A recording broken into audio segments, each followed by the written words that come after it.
السلام عليكم ورحمة الله وبركاته. الحمد لله.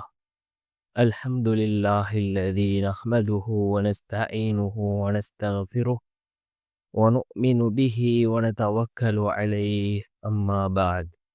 அன்பிற்குரிய அல்லாஹ்வின் நல்லடியார்களே, அன்பு சகோதரர்களே, நாம் தொடர்ச்சியாக பார்த்து வரக்கூடிய துஆக்களினுடைய திக்ருகளினுடைய தொகுப்பில் இன்று நாம் பார்க்க இருக்கின்ற விடயம் என்னவென்றால், நாம் இந்த துஆவை 7 தடவை ஓதினால் மரணம் தவிர்ந்த ஏனைய அனைத்து நோய்களையும் அல்லாஹ் குணப்படுத்துகின்றான்.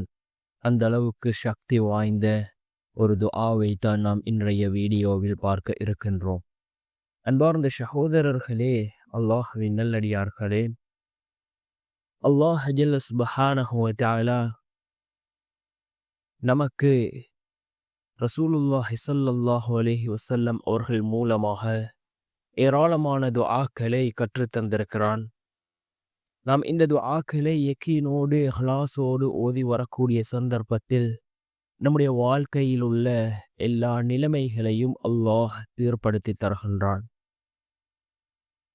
நமக்கு நோய்களை தரக்கூடியவன் அல்லாஹ், அதற்கான ஷிஃபாவை ஆரோக்கியத்தை தரக்கூடியவனும் அல்லாஹ்.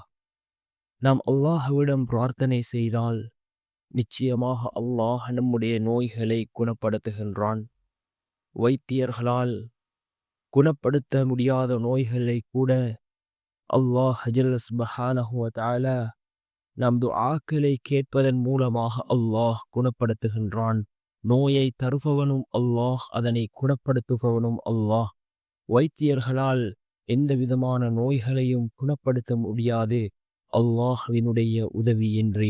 அல்லாஹ் நாடினால் அந்த நோயை குணப்படுத்துவான்.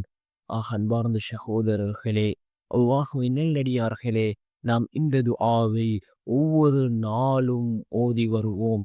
நிச்சயமாக நம்முடைய ரப்பு நம்முடைய எல்லா விதமான நோய்களையும் அவன் குணப்படுத்துவான். அது கொடிய நோய்களாக இருக்கலாம், அல்லது பரம்பரையாக வரக்கூடிய நோய்களாக இருக்கலாம்.